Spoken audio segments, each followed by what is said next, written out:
Thanks for tuning in to another episode of the Grab Matters podcast. On today's Shop Talk episode, we are sitting down with Dillon and Trent Stuckey to talk all things wake. So the goal with these episodes is to kind of act as a hub for what's going on in wakeboarding, whether that's current events, industry news. We have Johnny D call in to talk about the Aussie Triple Crown that's coming up here in the next month.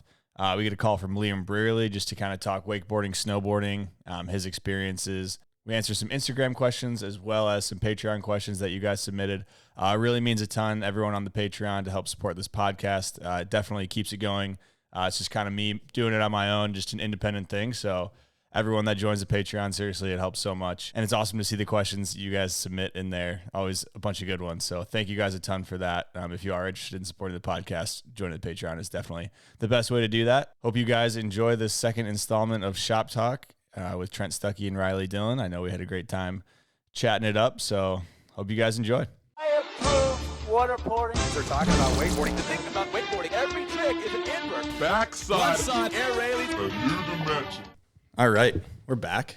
Another episode of the Grab Matters podcast. We got Shop Talk episode 2. We got Dillon to my right and Trent Stuckey to my left. How you boys doing? Doing good, man. Hyped for this. Fun to be sitting down with you boys, and it's going to be sick. We're going to talk some wake. Absolutely. Love it. So thanks, boys, for coming out and joining me on this one. We got a early call from Johnny D. He's nagging me to give him a ring. So He's winching it up, eh? he's winching right now, so that's good. Good news. We like that. We're going to ask him about the Aussie Triple Crown. Yeah, 3 the weekends first one's in- like March 10th. Are you going to that, Trent? I am. You are? Oh, he is? Yeah. Wow. Okay. All 3 of them? Uh-huh. Oh, so you're spending like a month in Australia. Yeah, whole month of March. That's so exciting, dude. Is Gavin going? Yeah, we're both going. Oh, yeah. okay. Fam trip or just the two of you? Just me and Gavin. Nice. Stuckey boys down under. All right, we're going to give Johnny D a ring here. Starting with some ASMR. Some winch ASMR, yeah. Describe the rail. Well, you better pick up because he's Yeah, what are the nagging odds me he doesn't about this. answer? He just texted me. Oh, here there we go. Hey, Hey. what's up, boy? What's up, Johnny D? How's it going, bud? Good, man. I'm on the edge of a highway doing some winching, so if you hear any loud noises, I apologize. But hopefully Apple's doing its job, noise canceling this out. You sound pretty good to us right now. So what? Sound crisp. What spot are you at right now? Bro, I can't say that, but we're hitting. It's not a spot that's been hit before, so That's always good. that's good. NBD, But huh? yeah, I'm not the one riding. D-Man's riding for a little project. That's about all I can say. I believe. Who's riding? You know, Who'd you say? Gunther. Oh. Oh, you're with the crew.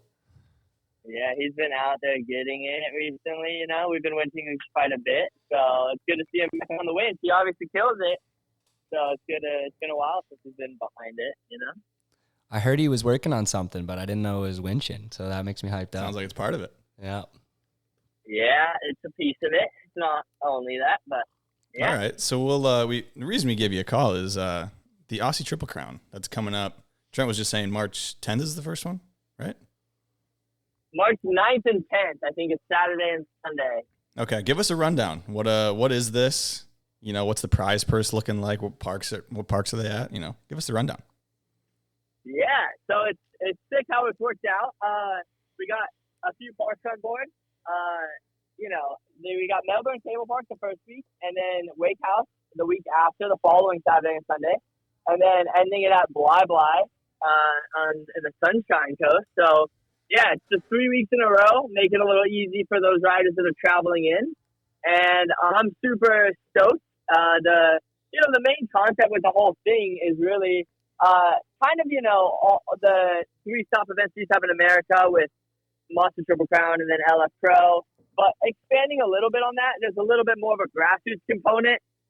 It's all age-based. And the main goal is, just stoke out the up-and-coming kids. I think in Australia, there's so many up-and-coming riders that have just been ripping over the last few years. And it's a great way to kind of give them a platform to hopefully make a name for themselves, compete against some bigger names. If they're newer riders, maybe get some pros in town to stoke them out and keep that stoke going. And yeah, it's 3 stops and we're trying to do it year after year. So if this year goes well, hopefully we can keep it going every year. And this is kind of just the beginning. I'm really hoping we can figure out format, set up, something that's good for everyone, good for the sponsors, good for the parks, good for the riders, and then try to bring it to other countries. So be really rad, do one in America, maybe one in Europe. Kind of the vision of this whole little Triple Crown. Canada, Riley Dillon saying Canada, but I think you guys need some full sizes first before you get after the Triple Crowns. So, rundown, what's the format of these 3 contests? Yeah, it's more close to LF Pro than probably any other event in the past. It's LF Pro was kind of pro-am. This is going to have a few more amateur categories. It's jam format, and again, it's age-based, so it's, kind of got a few bigger size age groups. And men and women, we got, jam format for the age-based stuff. It's just the general park category is the main part of it, which is on, for most of the events, it adjusts each week, but mostly it's going to be on that Sunday. And we're going to have kind of an air trick section, so that's the difference from LF Pro, just one straight like that. So jam format for all those divisions. And then when it comes to pro, there's going to be kind of jam format first round to get to an even number. And then we're going to go head-to-head for a bit, all the way up to finals. Sick. And the finals will be 4. And that'll be run-based. So once we get through the first round, try to run some jam, make it quick and fun for some riders, and then get to more of a traditional style run-based pro comp where we can really focus on, the composition and flow of everything. And, again, have, one straight where there's some air tricks to add some of that in. Kind of a little bit of a hybrid of, the park and features formats we've seen from WWE in the past. Okay. And then on top of that, there's a kicker contest the night before. So just a super fun event to classic kicker contest. Hype up some people. Yeah. Okay. So what's the purse? What are we looking at? So it's in Australian, but it's each stop at 15,000 Australian dollars. Yeah, I'm pretty hyped on that. And again, it's the goal is to grow it every year, but I think this is a good number to get some people in. With talking with the parks, we're really working on the parks over there. The thing is, Bly does board talk every year, and it's a really good event. It's run well. People seem to love it. So we're actually kind of working with them, leaning on them a little bit for trying to do something that would be really good just for the culture of the riders out there, what they like out there. So kind of working with Bly a lot on the format and prize money, and we're working on it's a sliding scale, which we have a prize money calculator that makes it kind of easier to understand on our website. But essentially, it's based on just the pro entries. So pro men and pro women, there's equal entries and it's equal prize money. But if there's, more men than women, then it kind of adjusts the prize money. And there's a cool little scale you can kind of check out. But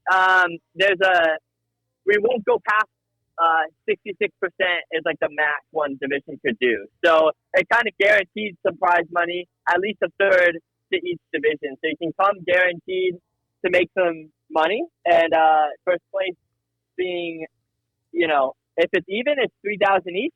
But if it's kind of split, it'd be 4,000 for one division, 2,000 for the other.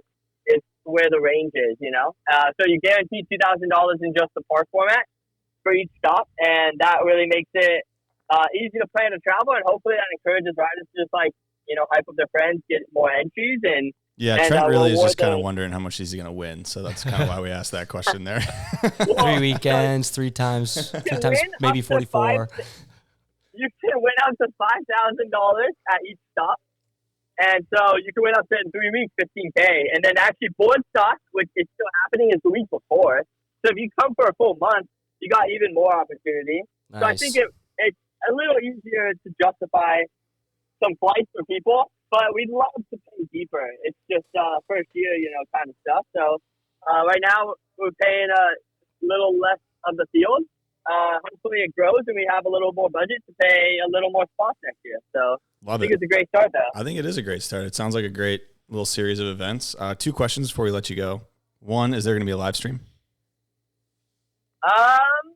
There's not officially a live stream yet. I'd like to maybe try something out, but still working on the whole setup for that. Okay. Dave AV just booked the flight. He's filming it, so there's definitely going to be some good quality content coming out of it. But yeah, we kind of working on the budget for the live stream still. Again, it's that's definitely in the plans for the future. If not this year, but it's all kind of coming together. It's coming together. There were some changes over in Australia with some things, and so the announcement came out a little late, and so we're definitely trying to get all that figured out. But it might have to be a next year kind of thing. Okay, sounds good. When it comes to live stream. And then give us some picks. Are you chief judge? Are you allowed to do that? What you got some picks or what? I'm the organizer, so I'll be picking the judges. But so you can give some picks. You can give us your heart to heart. Give us a couple picks. 1, 2, and 3. Winners. Well, we got to see who's going. Are the Stuckies going all the way over there? They are. Both Stuckies are going over there. Let's go. So Claudia seems interested. I know Jamie's doing all of them. So on the women's side, I didn't know that. I think it'll be pretty interesting between those two. Claudia, we'll see what she's at. I'd be stoked if she's feeling good. She's going to come, I think. And so, yeah, if she's feeling good, I think it'll be a really interesting battle between them. And obviously, Julia Rick's always in the conversation if she comes. Yeah, with the Stuckey boys, I'm real interested. I'll say I think Trent being a little older has had a little more, went through the growth spurt sooner, so I feel like I had a little head start on the air trick. And with it being one section, I feel like it's going to be pretty tight between Trent and Gavin. I'm actually super curious with this format, how it works. Okay. Yeah. I think the format will be fun because it really, you have to be consistent, There's definitely an air trick, but most riders can manage one banger air trick. Rudy Tallboy's actually, I'm going to throw some Rudy on there is going to be on the podium. Sprinkle a little bit on Rudy. I like that. Sprinkle a little. Man, he's been killing it this offseason. If I had to bet, I'd throw some money on Rudy just because the odds will be good. Everyone's expecting the Stuckey boys, but I think he's going to sneak in there. And Benny Heatley obviously is another one. And what about a little Mikhail Mundy comeback after not competing for a while and having some home court advantage? Yeah. Bro, all the doubles off the flat. Exactly. Air trick section double. He'll be in a great spot. Yeah, I'm super excited. And I think the format will be fun. It'll be cool to watch. And, yeah. And, John, are you running head-to-head all the way, kind of like Wake Duel, where you have like a gold medal head-to-head and a bronze head-to-head? Are you just getting it to 4 and running like a 4-man final or a 6-man final? So. I'm a pretty big fan of a 4-man final, So I think we're leaning that way. The original idea, the parks and spectators love the head-to-head, but I think it depends a little on entries, but I think if we have enough entries and we can run like a final 16 and final 8 head-to-head, then we'll just run that. Love it. Love it, dude. All right. I mean, you boys got anything for him? I feel like you covered it pretty damn good, dude. I love the event. Unfortunately, I will not be there, Johnny D. I found out about the event with the announcement a little too late, and I'm already have booked up. He's got oblos. I got oblos during that time, so I really wish. I really wanted to be there, so I'll miss you there, bud. Yeah. Well, it's one thing. We might have some of that this year. Like, I know it's hard for people to plan it so last second, but I'm hoping if we do it again, we can announce it a lot sooner. And again, looks bigger and better every year. It's a slow growth, but I think I'm stoked for it. Love it, dude. Yeah, if you're in Australia, head out to the parks and check it out. But appreciate the lowdown on that, Johnny D. Thanks for calling in. I will let you get back to pulling Gunther on the winch there, bud. Yeah, give Gunther our best, dude. For sure, and we do have more stuff coming soon. I just got some confirmation on some stuff in America, so I'm excited for this year. I can't announce that stuff yet, but you could breaking news drop it right here if you wanted to. I don't know that I have that approval yet fully. It's better, giving everyone all the information at once. Yeah, but it's in the slow cooker. Okay, all right. Well, we'll get an update when some stuff does happen in America, and you can. But yeah, it should be soon. So I'm stoked for all this stuff coming. So thanks for letting me hop in and have fun with the conversation, guys. It's always a good one to do that little group chat. It's a fun time. So I hope there's a little bit of it's that time of year. I hope you guys, if you're not planning on it, have a little roadie discussion. I'd love to hear. You know what? We'll just dive right into that right now. Fuck it. Why not? We'll go right into roadie. So I'll let you go. Have fun at the winch spot. Give Gunther our best, like Riley was saying, and appreciate the call, man. See you, bud. Yeah. See ya. I mean, I say we just dive into roadie right now. Let's It's a bit late. I feel like we're almost mid-February, and I haven't heard anything. Yeah, we were talking about that last night, and I was a little bit like, we should already almost be thinking about what we've seen so far in 2024 For next year? for next year. That's what I'm thinking, So, I feel like it's too little too late almost. It's never too late, but I just wish they would have done it like, January. January 1 seems kind of like... January 1 would have been legit. Yeah. What do you think, Trent? You got your ear to the ground. What are you hearing? I'm not hearing anything about it. I haven't heard anything about any awards or nothing like that. Yeah. All that's happened is Trick of the Year, right? That's it. And we talked about that, but that was, it's Alliance versus Wake Awards. Mm-hmm. So Wake Awards isn't happening, but are we getting the Alliance or not? Like, I haven't heard even the confirmation if they're doing it. I have to imagine they would. I mean, roadie is like pretty straightforward, I feel like, to do. Yeah, for sure. Not a whole lot involved, but we'll see. Well, We'll I hope the rider that deserves it. I mean, there's plenty who deserve it, but whoever they do pick, it's a pretty big milestone. You've been talking to Johnny D. You see the impact it had on him in his career. So it'd be a shame to see someone not get the recognition they deserve. I agree. But I think it'll happen, but we'll see. We'll keep an update on that one. I say we take a little break and watch Gone West and then give some thoughts on it. Gone West. So Benny and Rudy. yeah. So we just watched Gone West. I'll be playing some of the clips from that edit from Rudy and it's Tom or Benny, right? Benny Heatley, Rudy Tallboys. I'm sure the other Heatley boys were a involved. huge part of that. Had to have been. So that's a park edit from Perth down in Australia. Gave it a watch. I liked it. I liked it a lot. I love it. I've been really enjoying. I spent a lot of time. Trent did too with Rudy and Benny this season, and their progression's been incredible. And yeah, really good watch, really good editing, really good filming, in my opinion. Yeah, I think the filming was very good. Good song. The song sounded familiar though. What was that song from? Well, I hate to call the boys out because I don't know what the rules are with this, but that was used in Outhouse for Mr. Derry's Neville. So I caught on to that right away.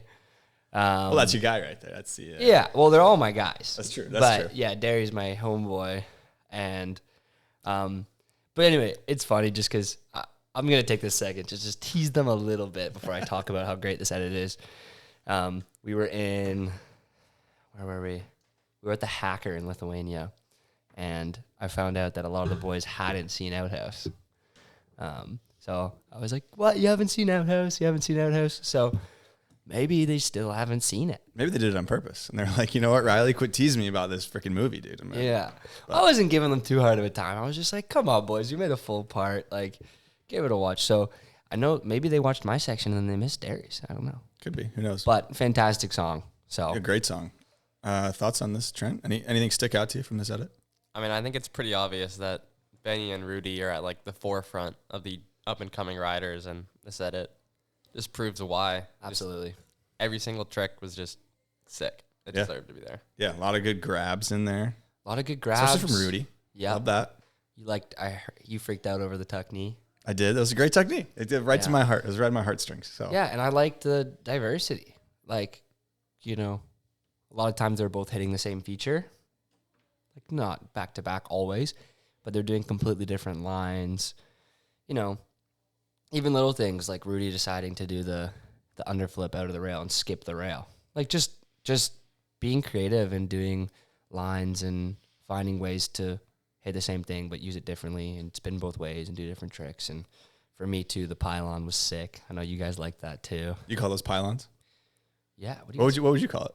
A cone. A cone. I'm A parking cone? cone. Yeah, team parking that's cone on that funny. one. I mean, I think we could. It's universal. I think we. You're right. I think but regardless, great little addition because like if you're a rider of that level, you're probably not going to put a flat bar trick in. Like, No. is there anything you can do on a flat bar that most people can't do? Like, probably not. Well, that's kind of why I feel like thinking into those boys' brains, like they kind of looked at the park and were like, let's try and use everything. And, even True. from that little incline into the little whoop, they still found ways to do tricks that were still enjoyable to watch and still technically challenging. So, looking at the flat bar and being like, well, let's highlight it, but how can we make it even better? I wouldn't call it a hack, but make it. I love that about edits, like making people think outside the box and adding something new. Yeah, and something you can do at your own park too. I'm sure most parks wouldn't mind a cone on a rail. Like, it's not a No, big deal. So, of course a not. pylon, whatever you want to call it. I know we've definitely done that, like at OW, just messing around before. Yeah, feel and like it I've adds a little seen that. flavor, dude. Yeah. Changes it up, you know? And I loved how Rudy went like around the cone because the classic is like go over it, which is fun. But going around is a whole different level of like, add a little bit of tech to it, you know?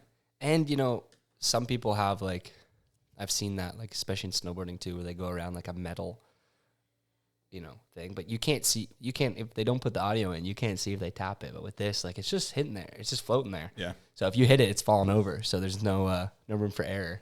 True. Yeah, a lot of fun. Love the edit. Worth a watch. We'll throw that link in. I'll put some clips in when we're talking about it, and then throw that link in the description. So go ahead and give that a watch. Yeah, good freaking riding, boys. Good riding, boys.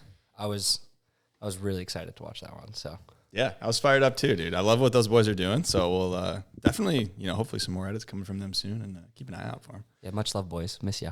I think it's time to spin the LF and Wheel of Questions. The effing wheel of questions. Okay, let's go.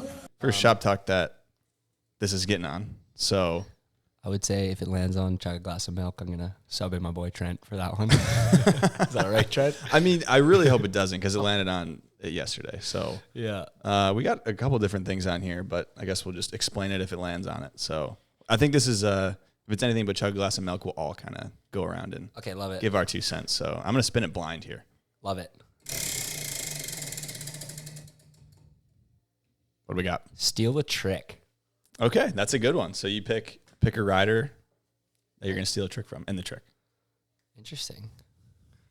Man. So this is the LF and Wheel of Questions presented by Liquid Force. I Steal a want- trick. We'll start with you, Riley. Oh, we're starting with me. Go I for was gonna say I'm interested to hear what Trent's gonna say. Do you have something in mind, Trent? Are you thinking? I'm interested what way you're gonna go with this. I got a I got a You gotta couple give me a ideas. minute. Okay, he's taking. I got a couple ideas for Trent. So Okay. I'm curious. I mean, I know what I'm doing, so I can go first if you guys want. Yeah, you I'm started stealing off. a GD nose press from Joe Battleday. Damn it, that was one of mine.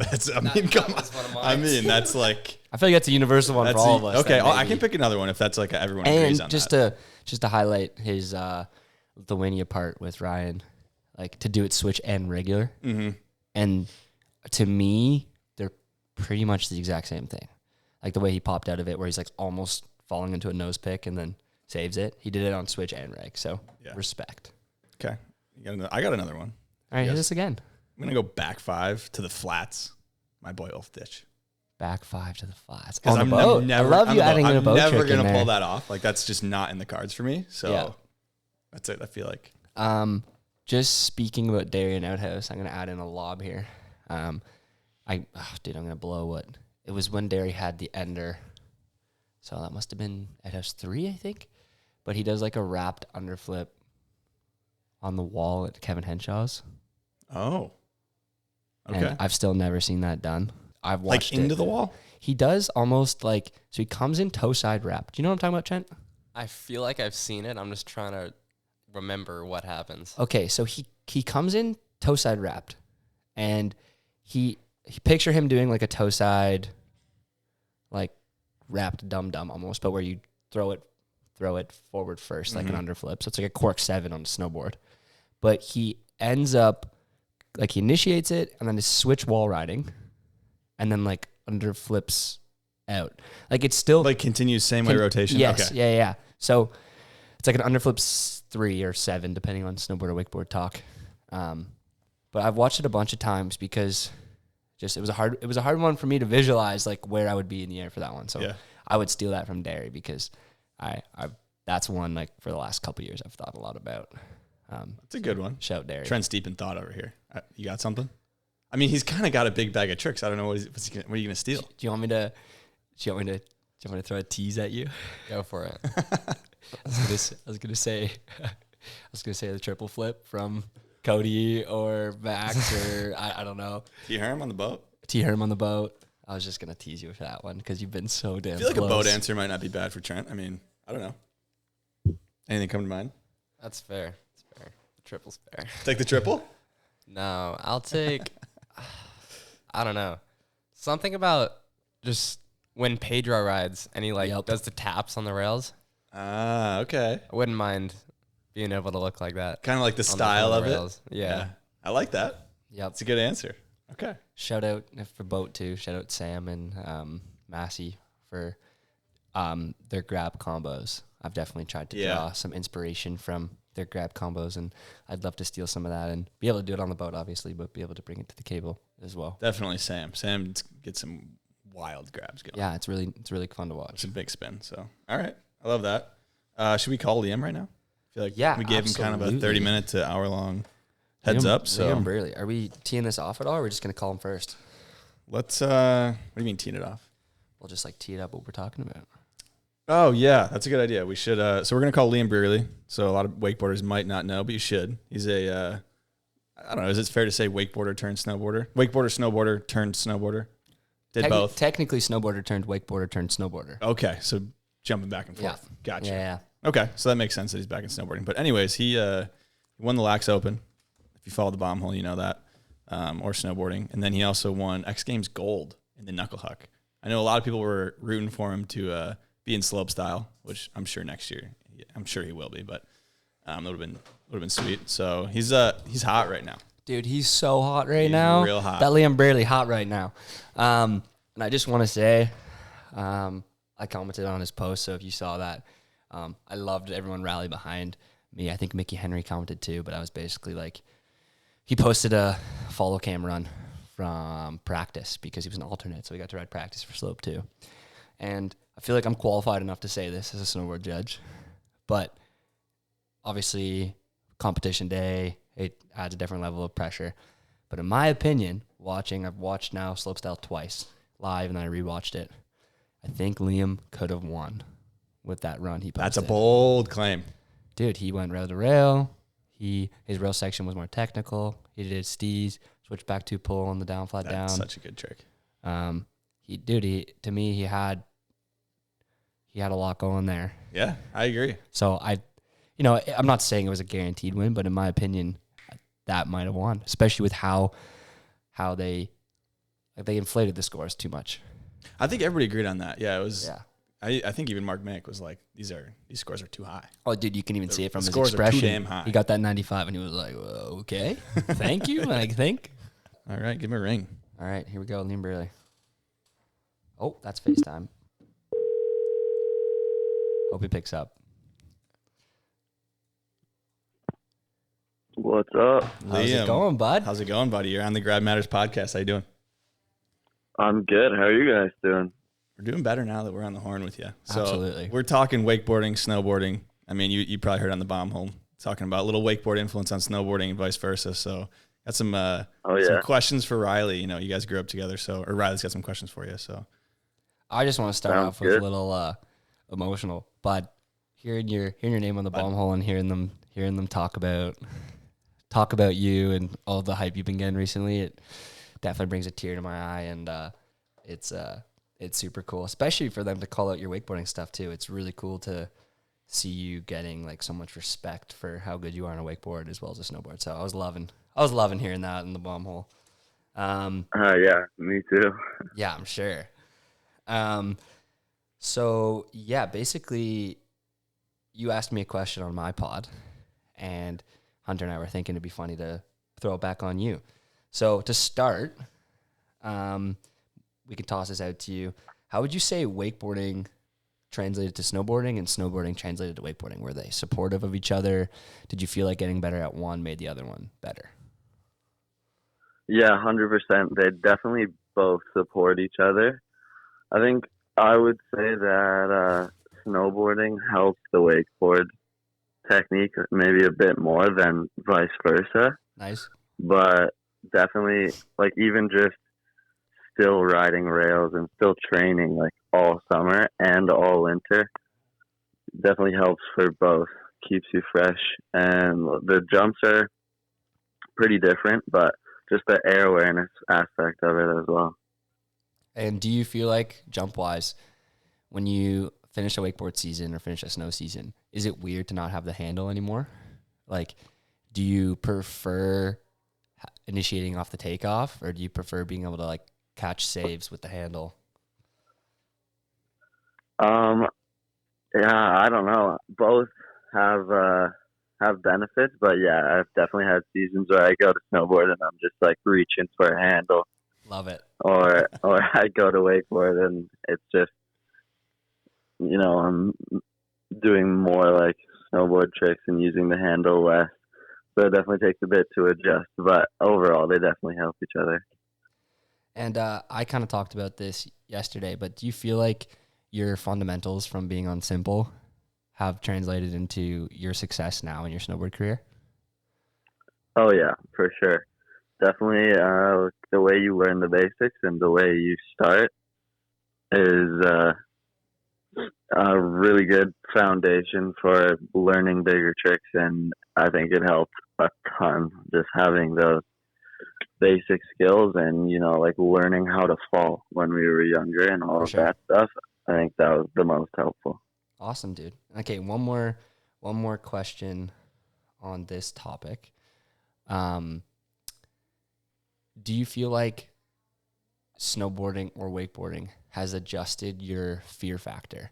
Like, do you end a snowboard season, and we've kind of talked about this, so I think I know your answer, but coming off a snow season where you're hucking triples, does it make it easier to throw some doubles or some big spins off the jump with water? And be honest, like, which one's scarier for you? Is it nice to land on a downhill slope, or is it safer feeling to land in water? Yeah, I don't know. Honestly, I think definitely learning like triples and stuff like that on a snowboard makes it way easier to come back to wakeboarding and like learn some doubles, or it makes it easier to commit to that sort of thing, because when you're just used to like doing two flips and spotting that way, it's definitely a lot less scary to try it on a wakeboard. Yep. But it definitely is landing, or nice landing on a downhill slope sometimes, because you can, if the jump's built well enough, you can land on your back and it won't hurt. Yep. But yeah, I think the air awareness from snowboarding definitely made some tricks in wakeboarding easier. But there's also a lot of times where you can save yourself with a handle where you definitely couldn't in the air on a snowboard. Yeah, you just kind of got to react and hope you get to your feet. You're kind of shit out of luck once you're in the air in a snowboard, in the sense of there's no handle. And I feel like the nice part from my perspective too is, someone like Liam at his level, his instinctive knowledge for how fast to go into a jump, like he developed that over years and years and years. But at the end of the day, wakeboarding, the cable picks the speed, and that's your speed. You're You can locked cut, in. you can cut harder, but you don't have to make a landing. So for Liam, I've always given so much respect for him and the snowboard boys for, hucking stuff and trusting their speed and knowing that they're going to land on the sweet spot 90% of the time, and trying not to freak out if they look down after a triple cork and realize there's no landing left. Go send her deep, bud. Send her deep, bud. Yeah, man, Liam, I appreciate the call. Congrats on the recent dubs. Hope to see you catch a few more this season, and then definitely next season as well. So appreciate the call. Yeah, but thank you very much. And are we still gonna see Liam? You've clearly picked snowboarding. Yep. But are we still gonna see you strap up the wakeboard? Oh yeah. Okay. I'll All right. definitely be That's out. what we love I'll to be hear. out there at some point. I unfortunately probably won't be traveling as much as Riley does, but a few contests when we're not on snowboard trips, I'll definitely try and get out. Love it. I love it. I won't let him go anywhere. So Let's see a yard sale. Let's get him at yard sale. Get the kid at yard sale. I think That'd we be could great. make that I think we happen. could make that happen. All right. Hopefully. It's just the time of year where we're always traveling, it seems like. True. All right, man. Well, appreciate the call. Hope all is well. Have a good day. Yeah. See you boys got. Thanks for calling, bud. Love ya. Yeah, thanks, boys. Love you too. All right. See you, man. Peace. All right. So a little bit of insight from the wakeboard snowboard world. So I'm curious because Trent, you've snowboarded, right? So but it Looking wasn't good too. looking good too. But it wasn't until after you wakeboarded, right? Yeah. So way after. I'm curious because you did both, and then you went to wakeboarding. You did. Is he still on the phone? Oh yeah, bye, Liam. See you, Liam. I'll cut him off here. So I'm curious, you wakeboarded and then snowboarded. Did you feel like there was any translation at all? I mean, did you feel it helped? 100%. Okay. Yeah. I mean, the first time I went snowboarding was way after I started wakeboarding, but I was not good at all. Like, I could like figure out how to ride, but that was about it. And then I didn't go snowboarding for like 2 or 3 more years after that. And then the next time I went back, I was just magically like way better at snowboarding. And Yeah. It's just all from wakeboarding. Yeah, You know, there's 100% translates because like rails are like the exact same thing. yeah, and you don't have the handle, but like the body movements are still the same. It's the same concept. You know? Yeah, Yeah. Well, and I've always said, and Liam and I've always said this too, like incorporating snowboard technique, like using the proper body movements, well, like not just relying on the handle, it makes things better. And I feel like Trent's really good at that. But did it, like, was your first front board or something like really intimidating, or did you feel confident approaching it? It's definitely like intimidating, like at first, and then because snowboards are like way flexier than wakeboards, so that feeling is weird to learn. And then just after you get used to it, just like after like the first day, it's just everything about rails and wakeboarding just transfers straight over to snowboarding. For sure. I mean, you're not front board pretz foring any rails anytime soon on a snowboard, but Yeah, but the body movements are very similar. Liam is That's true. He's twisty, dude. He's a twisty little cat. All right. I mean, anything else on this topic, that we can touch on? But I feel like what's easier, Trent, back down on a snowboard or back down on a wakeboard? good question. I think wakeboard.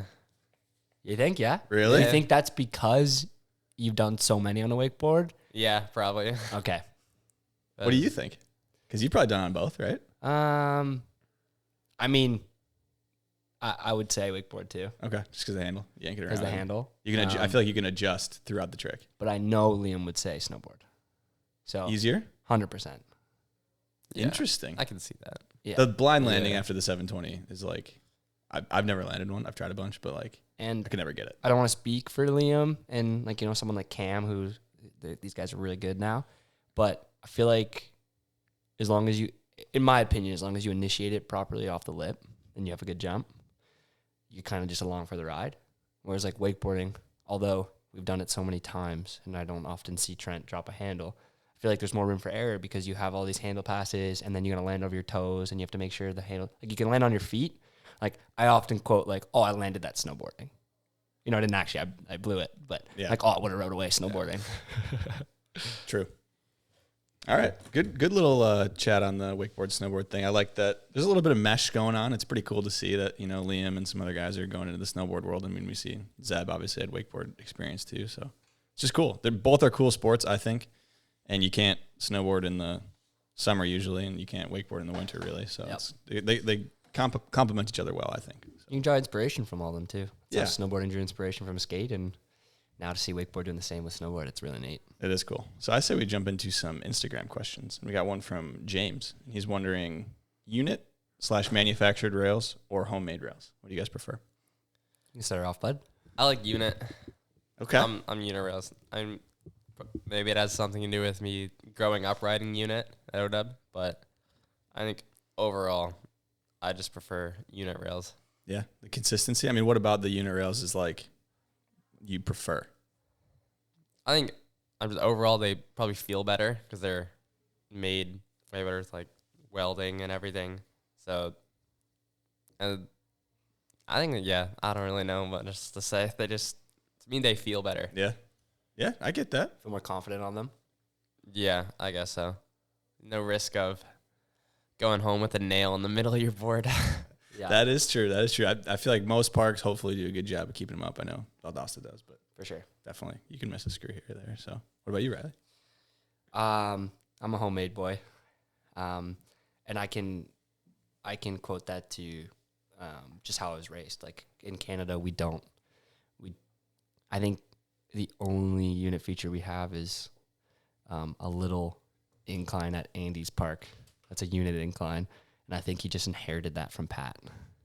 When I think Andy got a cable from Pat Panakis, and I think he just inherited That was just included in the I think package. that was just included in the package, but Andy always loves to pretend like, oh yeah, they got the only unit rail in Canada. It's like a little unit incline pipe. It's so funny. But I don't know. I think just because of how I grew up, I had like Scott Boyson, who's an incredible park builder, never hit a screw at the ranch. He built the rails for the Pan Am Games. What Pan Am Games are we talking about? Pan Am boat games. There was like a battleship. Yeah. So they built that rail, and then that rail ended up coming back to my park. Interesting. So like Andy's incredible builder, and Mickey's incredible build. Like Brennan, so many incredible builders. So I feel pretty safe on our parks at home. And for me too, because I grew up with that, I remember coming to a unit park, and rails felt a lot slower. Unit rails felt slower? Not like unit rails. It goes for all. Or just pre-manufactured rails? Or yeah, they just felt slower. Like I was used to sliding like metal. And, so something like riding Valdosta feels a little bit more like what I grew up used to. Mm-hmm. Whereas it's taken me some getting used to those kind of parks. However, I will say to Trent, having like a full park of manufactured rails, they flow well, they're set up well, they're really neat. And like hacked up too. Like it's so fun. So I would say just because of my history, I would go homemade rails. But definitely like growing up now and doing more travel, it's really fun to ride a sick pre-built park. Yeah. I think I'm going to take the political answer. I like a mix of both. I'd love a park with both. I think that would be sick. Well, and I'd love to see more, like you said, I'd love to see more unit shape type rails in Canada. I think it'd help the parks. And they're safe. Yeah, they're safe, which is good. Safe. I mean, yeah, definitely. He's also wondering, where do we see cable going now that flips onto rails are a standard? I mean, are we going to see double to rails? What are we thinking? I mean, this coming year, what are we thinking? Big tricks. I think double to rail sounds you're wild. out of your mind. If you think, yeah. I mean, I guess like Liam Peacock did the double into the lander at. Yeah. Like that's the closest thing. I think it's the only double to lander. Yeah. Double to rail though. Double to rail. I just like, yeah, dude, I think you're out of your mind. Well, not only do you have to pray to the Lord that you get your feet down, but also like you have so much momentum. Yeah. Like, the water stops you a bit more. Like you can open up, but you're still rotating. Yeah. I think overall it just sounds absolutely terrifying. Yeah. And I don't even know if that's the direction I want to see it go. Yeah, because I feel like you're probably not going to be really sliding the rail if you're doing a double to it. So it's like... No, you're going to be tapping that thing. You're going to be tapping it. So I like single flips to rails, though. I don't know if that's a hot take, but I do like them. I like them done well. Yeah. Yeah. I've seen enough of like a unit transfer box, like tantrum back lip, but using it onto doing it on a rail where it's gnarly and everything. Like it is gnarly. It's you're flipping onto a rail. It can be really gnarly or it can be really simple. And it's just progression. So I like it done properly. For sure. Yeah. So Josh Dahlheimer is wondering, do you feel that some pros stick around too long? This is a spicy This one. is a hot take. This is a spicy one. I think we're kind of weeding through right now. It's not a great time in the economy industry and stuff. So some stuff's probably getting taken care of in the sense of that. But like, I don't know. What do you guys think? What do you think, Riley? I'm going to say that I'm going to take kind of a political stance on this too. What I'm going to say, I'm not going to go over anyone specific or anything. All I'm going to say is there's a lot of people that I feel like deserve it and deserve what they have currently, and a lot of people that don't. So I think a pro can stick around as long as he provides value to the brand that he's representing. Yeah. So I hate the thought of like, oh, you're 30, you're gone, you're dropped. So I don't like that. And I also don't like you had such a good career in your early 20s and now you're 40 and you're still getting supported. So For sure. I understand both sides. But if you're done your pro career and you're finding ways to make the company you're representing money and be valuable, then you should stick around and deserve to stick around as long as you keep providing that value. Because at the end of the day, you're representing the sport, representing the riders, and you're helping sell more product, which gives more money to younger generation. So Yeah. I think that's my answer. I think that was a perfect answer. Yeah. And I agree with it too. I would totally agree with exactly what he said. Yeah. And I think I'll throw a name out there for a good example is Sean Murray. I think we were talking about this yesterday. Yeah, for sure. And maybe there's some people that are like, Sean Murray still has a pro model? Like what? Yeah, he does. He's still busting out toe nines, like wake to wake at 50 years old and stuff. For sure. And like putting out a ton of content, getting people in the sport, like name a better guy in water sports. Absolutely. So, I think Sean's the definition of that. And again, some people love him, some people hate him. I personally think he's doing great things. Talk to me if you hate Sean Murray, because I'll Dude, I'm talk sure some they sense I'm into sure you. they exist. So hit them up. Hit them Hit up. me up. Slide in those DMs. Let's jump into another one here from Jack Shep. This is a good one. He's wondering, how do we get more seats at the professional wakeboard table? Which I think he's basically asking, how do we get more professional wakeboarders that's their job? I think, Trent, you should talk about, to tee this off, talk about the Cohens. Because, I mean, I'll let you talk about that. But I think for me, it's just if, like, we lose too many people too early because they don't have enough support. Yeah. Yeah. I mean, I think it all just goes back to growing the sport, getting more people in, because the more people in, the more money there is in the sport, and then there is more money available to pay athletes, more money and more athletes. And like you're saying, Julian and Yanel, obviously, Yanel was at the top of wakeboarding, and unfortunately, he just couldn't find the support to be able to justify him keep going, so he just dropped it. Yeah. At, like, his peak. Yeah. Like, it was, I remember being so surprised. Yeah, that last edit he put out was insane. When I remember being young, and I remember talking to Trent and Gavin and being like, we really looked up to them, and to see him go, and it's sad for me to see anyone leave Wake, but when they leave, when they're providing so much value, in my opinion, is hard to see. So to get, like what Trent said, we need more money so we can keep these guys living off this sport, because at the end of the day, to do it at the level that, you know, the pro riders of today are doing, you need to do it full time. Yeah. Because you need to be constantly on your board. Like, downtime isn't as much of it's fine to take some breaks, but you need to be doing this full time and have that mindset to keep the progression happening so you don't lose things. And to do that requires financial support. And if you have to go find other means to, you know, make a living, it takes away from your riding time and your brain capacity. Yeah, true. And a sport like needs pros, right? To be like a legitimate sport, it needs people that do this for a living, and that's their sole like thing. I think, how do we accomplish that, Jack? I think one good thing would probably be a little bit more communication. I'm not a pro rider, so I don't know what the communication is like from the brands to the people who are kind of pursuing that. But I think maybe a more open communication of, this is what we need from you. This is how you're going to become valuable to a brand like us. Help us sell product. Kind of like, I don't want to say hand-holding, but like a little bit more hand-holding from people that want to sell product in the brands. Let the people know what they need to do. Yeah. And the people who want to be those pros, find out what to do. Yeah. Don't let someone tell you what to do. Figure out how to make yourself valuable to help sell product, to help a company be like, you know what, it makes sense to pay this guy. For sure. And, you know, I think we've all kind of talked about how we're in an era right now where it's really hard to fathom paying athletes a lot of money when there's a lot of athletes doing it for free.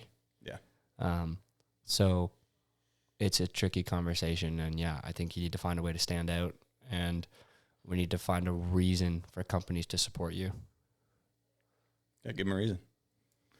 All right. I think we take a break and watch Gavin's edit. All right. So we just watched Gavin's most recent edit. What, a couple weeks old now at this point? Probably. Yeah, I think Yeah, so. I 2 think weeks. it's 2 weeks. 2 yeah. weeks. So Grounded. Trent, we got inside scoop on why is it called Grounded. I mean, did he stay out too late one night and, you know, Papa Mama Stuckey, you're not having it? The kid's grounded? What's going on? I actually don't have the inside information on the name. Interesting. I do not know what it comes from. Well, we get Gavin in here sometime. We got to talk about it. I feel like he was maybe, especially with the vibe of the edit, like he's like Florida's his roots. He's grounded. He showcased some shots of him from your guys' edit like years ago. And that edit had a lot of Lake Ronix in it. True. Like back in the I remember OG that. I days of remember Lake that Ronix, edit. yeah. I love that old edit of you guys. Yeah, and I think, you know, he's grounded. He's grown up. He does the shots of like old Gavin into new Gavin, and kind of telling a story with telling it. his story, staying true to his roots. Yeah. He's grounded. He's like content with who he is right now and showing us what it is. Yeah. And you got to think, I mean, it's kind of going to be a turning point in his career. At some point, he's hot. You know, the Stuckey brothers are hot. Gavin's hot. Trent's So hot. hot right now. So we'll just, we'll see. I don't know. It's a great edit, though. I mean, I loved it. let's break it down. Opening clip. Yeah, dude, I love it. Start off with some heat.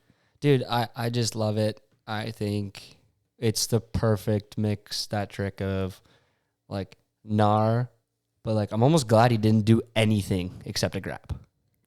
Totally agree. Like I didn't need you to. I don't need you to front three. I don't need you to do that indie late handle switch front three. Like I just nice, smooth. I know how gnarly it is. I even asked Trent off cam.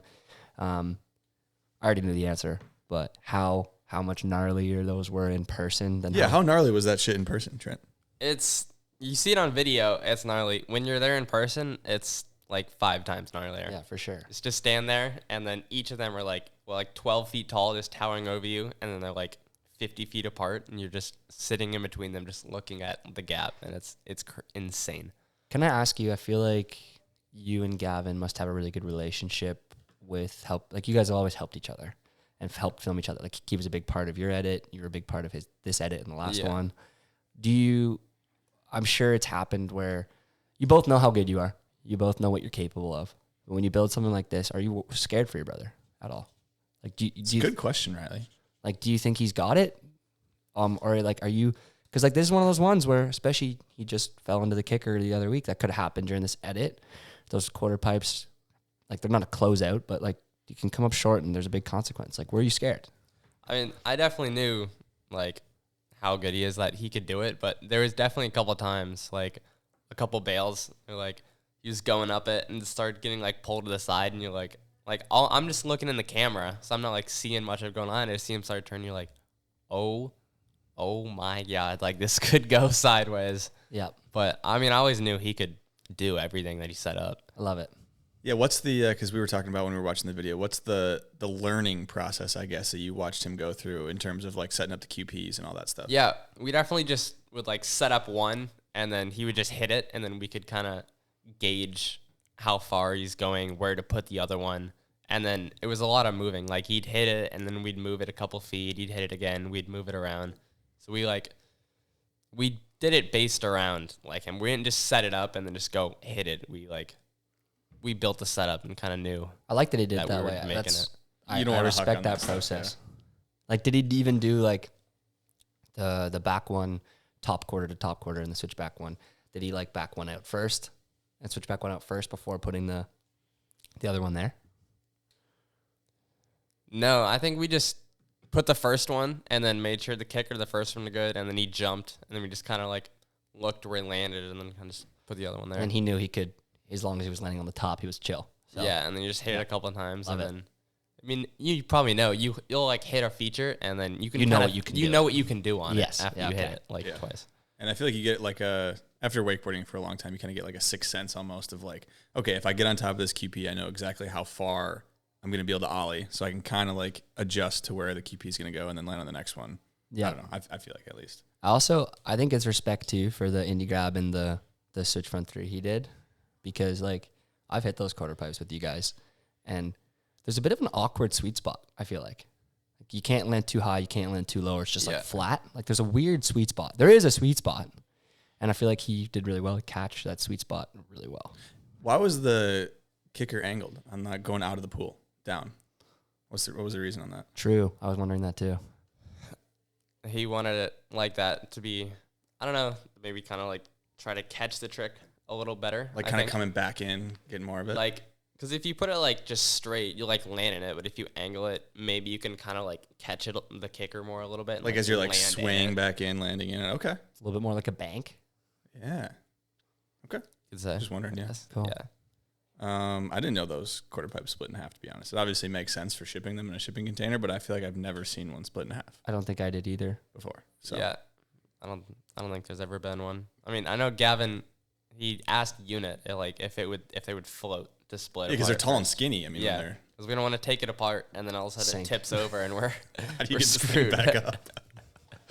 Another thing in the depths of Lake Roanoke. Yeah, it just sinks to the bottom. Well, solid video. Is there anything else? I mean, we got from that, or great use of slow mo, I would say. Yeah, great use of slow mo. Like you, I'd love to see a few of the tricks in just normal speed, maybe on Instagram. Just Especially the ender, because Yeah. the speed's got to be nuts on that at Terminus. So I mean, obviously didn't fit the vibe maybe of the edit, but like no, I think he was right to do what he did. I am just excited to see some of the tricks in normal full speed. Yeah, definitely. Yeah. For sure. But yeah, amazing edit, Gav, like always. And kind of to your point, you made off camera too, but like timing of release. I think, you guys talked about my edit and like, you know, weird time for Riley to do it. And I had my reasons. And I feel like someone like Gavin, like with Gavin and what Trent are doing, you guys seem to be trying to put out not only just one edit a year, multiple. So why not put one out in the winter? And maybe understanding that it might not get the same viewership, but to me, it's like, makes sense to drop one now, keep people entertained, keep your name in the in this podcast. And, you know, I think there's good reasons for it, and then come out with another edit when the season's hot or whatever. Yeah. Speaking of edits, you got some clips in the bank, Trent? I mean, you got some stuff in the vault? Good question. I do. Okay. I do. I have a folder on my desktop. I mean, how many gigabytes we talking? How full is that unit? There's not that much in it, but there's a couple that I've been saving. Are you like saving for a part, like filming for a part, or what? What's going on? Yeah, I'm always saving. Just always stacking. Yeah.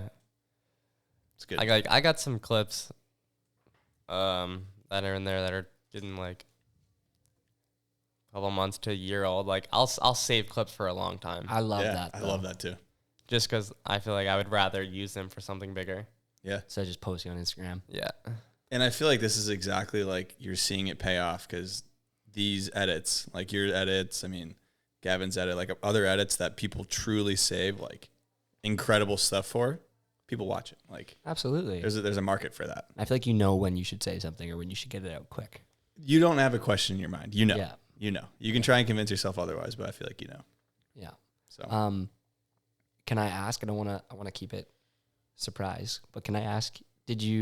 Are the clips on the QP and stuff? Did you hit the same setup? Yeah, or did you slightly change it? I did not. Okay. I left it all to Gavin. It was all his ideas for the setups and everything. I love that, dude. I really respect that. That is respectable, yeah. I love that you and Gavin are good at that. Like, you know, I'm sure you've both had moments where you'd want to hit what the other one hit because you know what you're capable of.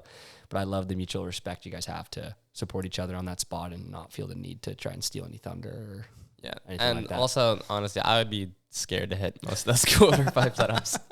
I was going to say, did you hit it for fun or like just didn't touch him? I did not. Gavin was the only guy.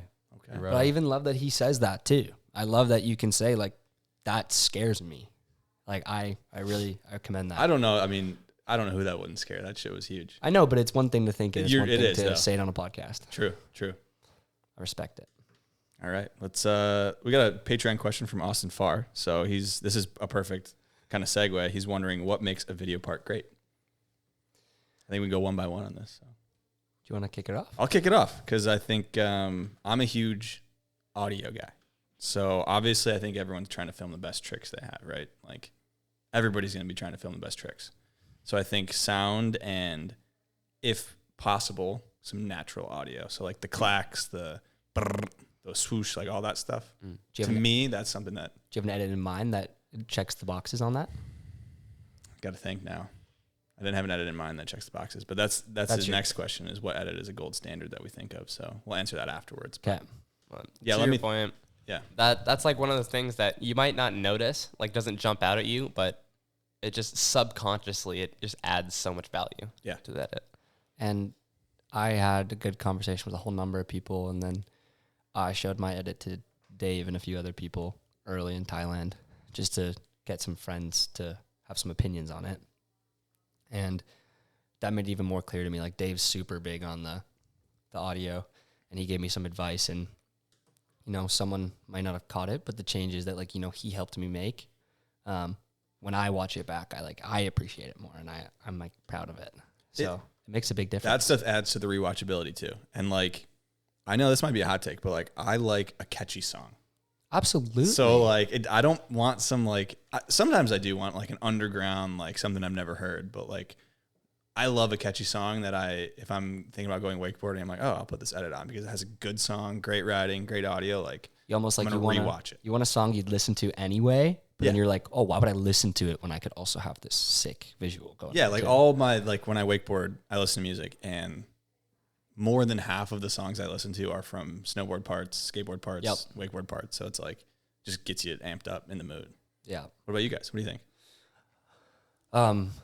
I think I totally agree with that. It's sick to have a good song, but I think to the original question too, like what makes a good edit, I feel like there's not, what I love about edits is there's not a rule book for that. Yeah. Like, it almost depends on what kind of vibe you're going for.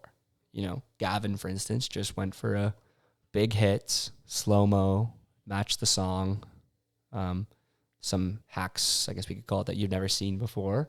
Wasn't a ton of tricks, but they were all really well done. And, you know, so what makes it good at it is exactly what he did. Slow-mo, make you in your feels a little bit with some old school shots of his, like, tell a story. But, you know, there's also, like, what makes a good edit. You can do hitting all types of wake. You can make a good edit just cable. You can make a good edit just boat. I feel like it's a combination of audio, telling a story, Showing who you are. showing who you, letting your personality come through. Yeah. Yeah, just like embracing the kind of edit you're going for and making sure you check off all the boxes that make whatever you're trying to tell come through. Definitely. What about you? I think like longevity and like rewatchability is what brings it to the next level. Like a year later after the edit's released, are you still watching it? Is it still like, do you still remember the edit? And I think that's what really puts it on that higher standard. For I sure. would agree. And I would say that to the next question's point, the gold standard, I think that honestly it's rewatchability is like really what hits. Edits that stand the test of time. Yeah. Yeah. And that can, and I don't know about you guys, but from my opinion, that could be for a whole number of different reasons. Could be, you know, because of how gnarly the tricks were. It could be because of the song. It could be a whole different bunch of things. But it's, you know, what about it makes you want to keep coming back to it after 10 years?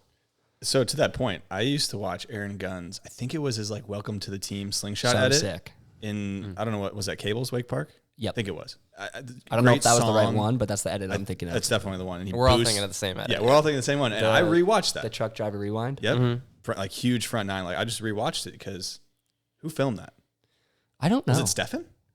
Maybe it was Stefan. I don't know. I can't remember. I'll have to pull it up and I'll link that in the description too. But that's an edit that comes to my mind immediately of like, I've watched that, I don't know, 20, 30, 40 times. Like I've watched it a lot because the song's good, the writing's good, gets me hyped, good filming. Like Yeah. that's one of those edits for a park edit. That's like a good gold standard for me at least. Also, I love an edit too where there's a nose press in it and there's an MBD in it. You know, I love when an edit is just all hammers or all mellow, nice looking tricks, but I love when you can blend a little bit of style, tech, creativity, NBDs, grabs. Like I just like when it's like really well rounded. Yeah, totally agree. Love it. You guys got any other edits in mind? I mean, besides the Aaron Gunn one that kind of stick out rewatchability wise? I mean, for me, there's a whole bunch, but I think one that's super easy to say is Beyond Perception. Like, I don't know. I think that's one edit I could go back to for the rest of my life. And from homemade to boat to cable to cool lines to how it was filmed. Paints a good picture of wakeboarding. Paints a really cool picture of wakeboarding. And there's a story. Like, I don't know. That's a really good... I've definitely drawn inspiration that for edits I've done. Trent, what do you got? I'd say my edit I would never get tired of is In All Seriousness by Yonel Cohen. Yeah. Absolutely. Yeah, that hits you right in the face too. That edit. Absolutely Yeah, it does. in a good way. Wow, good Yeah. pull. Love Dude, that. still can't get over how skinny his stance was too. Did he drill some holes for that unit? Because that was like Like the Trent He not Gun. gonna rode say- like a super small board. oh, did he? Did he really? I think so. Okay. Yeah. I Like feel what, like a 145, or are we talking like real small? I think like maybe like 40 or like 44. Okay, Like I feel like he rode a smaller board. that would make sense. And do you think that was because of the swing way? Oh my god. Oh, all right. I don't want to dive into it right now, but Those are banned words. yeah, we're banning swing weight from the We are vocabulary banning of swing weight. everybody. Next, yeah. I love So I teasing got a Hunter. little one here. So we're talking kind of 2 tower edits, which was Gavin's. How long do you need to ride away on a trick for it to count? Do you want to go first or you want me to go? I don't feel like there's like a time limit or something. I would just say like, I mean, you can watch a trick and you know whether they land it. I think Yeah. it's just like control and maybe tension too. Okay. Yeah. I love Trent's point, and to build off it, like as a guy who grew up as a two tower rider, Some features are just like, some cables are small and they're crammed, and you are going to land and you have about half a second before you hit the corner. So for me, it's like, did you ride away, and can we just tell from how you landed that even if the tension didn't cut out, you would ride away? Yeah. That to me, it's not about, you could land with no, hypothetically, you could land when the cable cut out midair, and I could still probably tell if you would have pulled that off. Yeah, I agree. And especially on some 2-tower cables, I feel like you land and then it's like immediate cuts out and then you don't have tension. But if you are in control, handle in your hand, obviously not about to tip over, but the cable's not pulling you anymore, I think that's fine.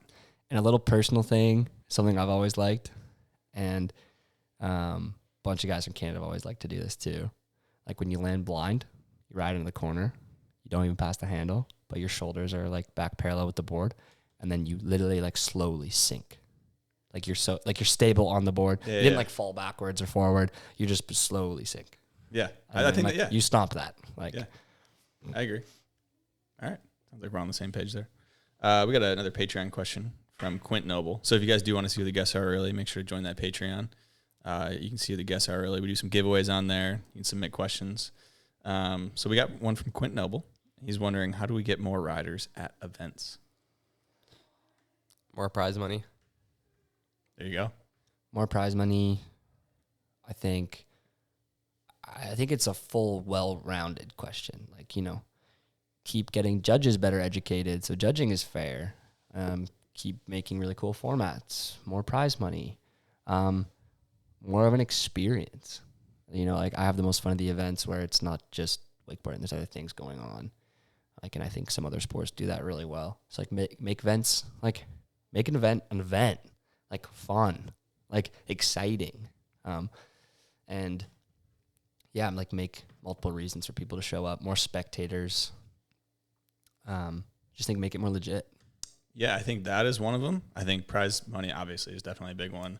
I think having a schedule that is somewhere that's concise, Yes. easy to see, easy to plan around, and everything comes out before freaking January 1st for that next year.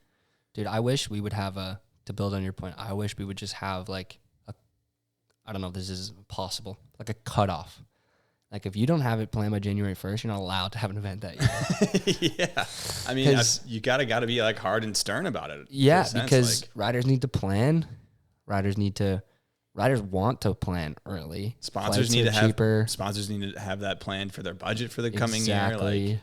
And then I feel like riders will be able to do more. And I don't know if you felt this, Trent, but I've always felt damn, I still don't know what I'm going to do in 3 months because I don't have dates yet.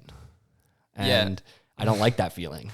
Yeah. Yeah, I've definitely been in Europe and be like, oh, I have a 2-week gap and I have no plans yet. I don't have flights booked, anything. And you just figure it out. Yeah, and then it ends up being more expensive. I don't think your brain's as with what you're doing. Because and you also you guys are athletes. You want to be able to, I don't know if people do this, but train almost not specifically for a contest, but okay, LAO's coming up. I know the format of this. It'd be nice to at least get a little bit that in my mind of okay, I'm going to kind of practice a little bit for this event. And then, okay, the next one after this is this format, blah, blah, blah, blah. It's you know that there's going to be this feature that you want to stand out on. So you're going to practice a trick. So even if it's not on that feature yet, something similar. Something similar.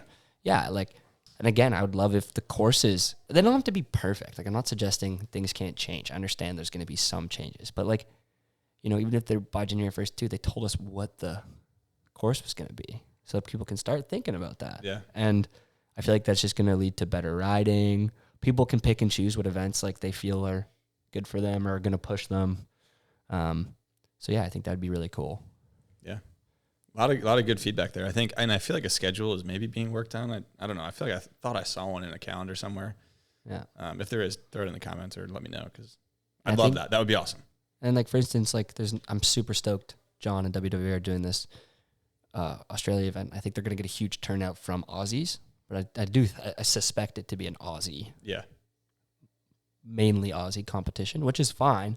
But I think, to that point, it's good it's happening, but I think they could have had a massive turnout if they told us a little bit sooner. Yeah, 45K is no. I mean, I don't know what the Australian to Similar American similar is. to Canadian, so I think like 1.3 ish. Okay, so I mean, good amount of money. Obviously, worth the Stuckey boys going over. So, another Patreon question from Bobby Sutherland, kind of talking about events, and he's wondering how we feel about a toe jam type event, which is boat, cable, and winch. We'd like to see that. I think it's sick. I can't remember if you were there, but it didn't have winch. But I really enjoyed Worlds in Mexico when boats was also going on. I loved that there was more for me to watch. I loved that I could hang out and meet and support riders that I'd never met before, that like I've known from social media or whatever, and we'd like maybe messaged, but we can actually like hang out. And Yeah. I think it's, at the end of the day, it's all wakeboarding. I think things like X Games are sick for that because you have every discipline all in one. And even this year with X Games Snow having a rail jam aspect to it too, to bring out some guys that would normally never be at X Games. You know, all facets of wakeboarding are important, and let's give them a platform for all to shine, and all the riders can interact. Yeah, totally. I thought he kind of meant like one event where like Red Bull did back in the day. like every rider would ride boat, cable, and winch. Yeah, That'd be sick too. I think that's what he's I meaning. Yeah, I think that's what he was like talking about. yeah. Because what was the Red Bull one where they did Wake Open. 10 years? Yeah, like 10 years ago, 12 years ago, where it was. I think it was Big Air though, park, and then boat. Yeah. pretty sure. And they had a lander. Sick too. Yeah, Yeah, for we sure. gotta bring that thing back, dude. I'm a huge proponent of the Big Air. I think it'd be sick. I think you think it'd be sick too. It would be sick. I never got to hit it. I've never got to hit it. Really? either. Yeah. Yeah, I guess not, because they took it out of Munich Mash a couple of years ago, pre-COVID. I feel like. Yeah, and we had one at Lake Ronix, but It's broken. it died before I was able to hit it. I remember us being at Lake Ronix, being like, just seeing it in the back corner, being like, man, it'd be so sick if we got to hit that. It would be sick. My yeah. knees would thank it. Yeah, I agree. So, I mean, yes, the answer to your question, Bobby, would totally love that. I think that would be really awesome. I don't know how many of the boat riders, though, would be like, Yeah, I think all it might about be hitting hard to park. get enough riders that are able to do all three disciplines at a high enough level. it'd have to for be like the an event. invitational type thing where it's like 8 riders or something rather than like a full-blown contest, I think. Because right now I'm thinking off the top of my head, like who's going to be doing both at a high level, right? And who's going to want to? And who's going to want to? So Yeah, if the money's there, they would, but for sure. But yeah, I thought that one was cool because Wake Open too, if I remember right, they had a lot of riders. If I remember right. Like, I think I remember hearing it, like, Daniel ended up, like, 32nd in boat. probably out of 32, I would imagine. Yeah, but, like, that's pretty cool. That's a huge field. But that Yeah. takes a lot of money, takes a lot of time. Well, that's a lot Red of Bull thing, scheduling. right? Like Red Bull's got to want to do that, which would be Yeah. awesome. Yeah. So, all right, I think we're kind of wrapping it up here, but we were talking about Puka Nakua. I mean, this is like, we're talking about meshing, wakeboarding, snowboarding. We're talking about NFL, baby. Pro Bowl. Puka Nakua, wide receiver for the LA Rams, won best catch at the Pro Bowl, which was here in Orlando. So he did it at Lake Nona. So sick. So sick. Impressive that it had to have been his first time wakeboarding. I don't think it said in there, but like, I feel like it probably was. I think it was his first time wakeboarding. Yeah. He looked pretty decent. Yeah, He dude. was ripping some corners. Yeah, I mean, he made it all the way around to Motor Tower, so he got around. He was stable enough he dropped the handle for that catch too and didn't fall over. True. So, kid was stable. He was stable. I think it was the only one submitted for best catch, but like they don't ask how, they ask how many, so he got the dub. I mean, that's what matters, right? So I'll put that clip in. That was pretty sick. I wish, I think Trent said this, but like, I wish they could have incorporated like a local hero in a video. True. Like yeah, that. yeah, Like, definitely. You know, they kind of just glossed over what the wakeboarding was. And like, that's posted on a huge channel. Like Trent was telling me it got 700,000 views. Yeah, that'll probably be at a milli by the time this comes out. So it's like that's huge. that would have been huge to at least do 10-second intro. Like we're at Nona Adventure Park. This is cable wakeboarding. I don't know. You don't need to say much, but at least a little bit where it's like, if I wasn't familiar with what that was, I'd be like, what the hell is this guy doing? Yeah, and then we get more people, like say it was Trent. We get more people interacting with his content. True. He gets a bigger following. Yeah, have him do a fucking double flip, and then everyone's like, whoa, double like And then they see Trent's content, so then they go on a wakeboard, deep dive. They subscribe to the Grab yeah. Matters podcast. They Absolutely. join the Patreon. Like, you know the deals. Now they're hooked. We can't let them go. Exactly, dude. They're Yeah. in. So, but anyways, still good exposure. Love to see that stuff. I'm curious how that idea was formulated, but I would love to know. I'd love to know the ins and outs of that. Yeah, like, was that him? Was it his manager? Was it like who teed that Who's up? a fan of wakeboarding that made that happen? Because we love you. So I think we wrap it up with one Patreon question from Joel Rourke. I hope I'm saying that right. What are some riders that have inspired you, and what wakeboarder has inspired you the most in your career?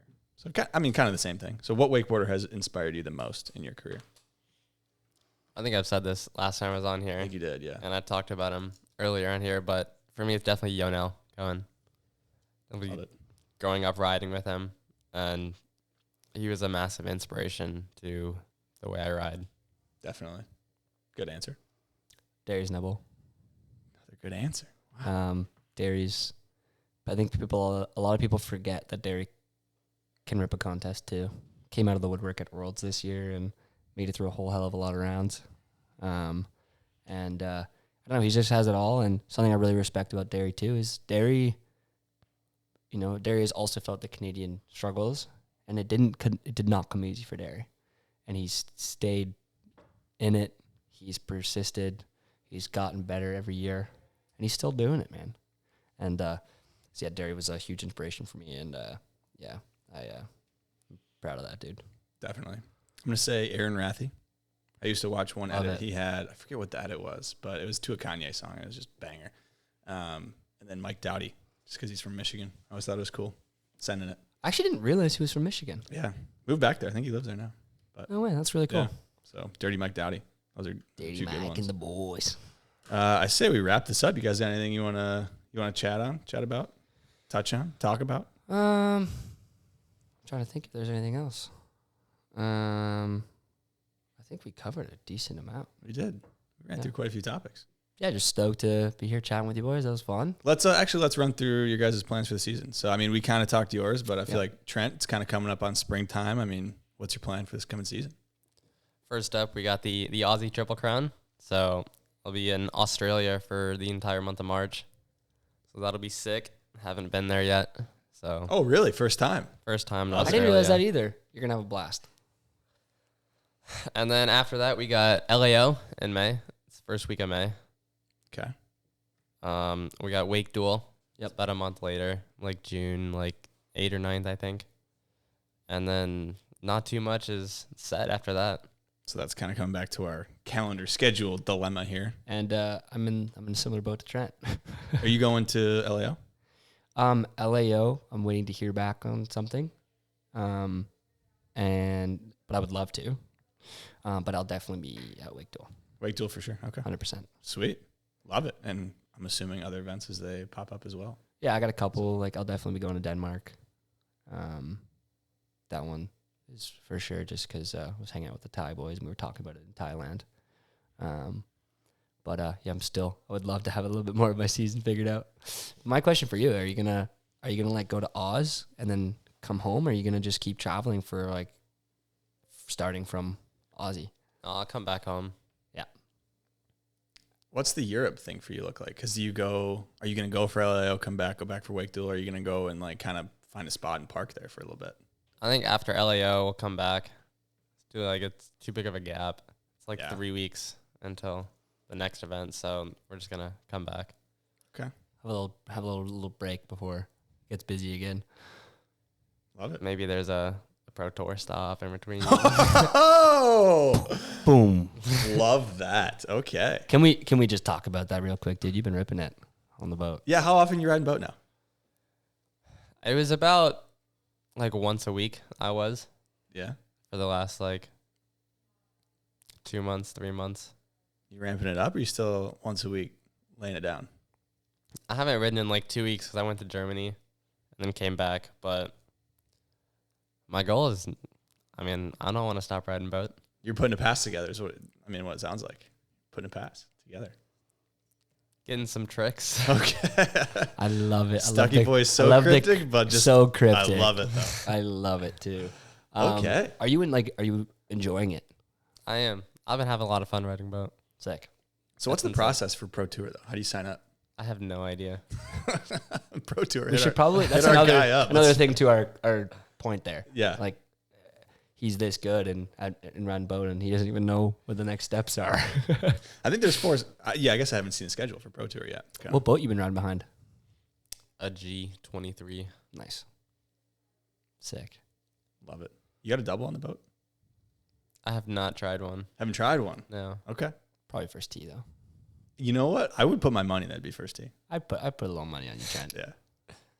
I got faith in you. What would you do though? Double back roll? Toe side double back roll? No, I think you do heel Heel side side double back. double back roll? I don't know. I've been told cab roll is easiest, but either half cab or like back roll maxi. Cab roll to me on boat though just sounds like such a front edge territory. Totally. I understand it would be what I would think. easy to get the grab and tuck it in, but Just under rotate a little bit. ooh, good night. Yeah, that's a lights out for that one. Dang. All right. Well, appreciate you boys coming on. Thanks everyone for tuning in. I think we covered a lot here. It's a great chat. Make sure if you guys are interested in supporting the podcast, join that Patreon. I really appreciate everyone who's on there. It helps make the podcast possible. Thanks everyone for tuning in. Make sure to like, comment, subscribe. You know the deal. See you guys next time. Thanks, boys. Peace.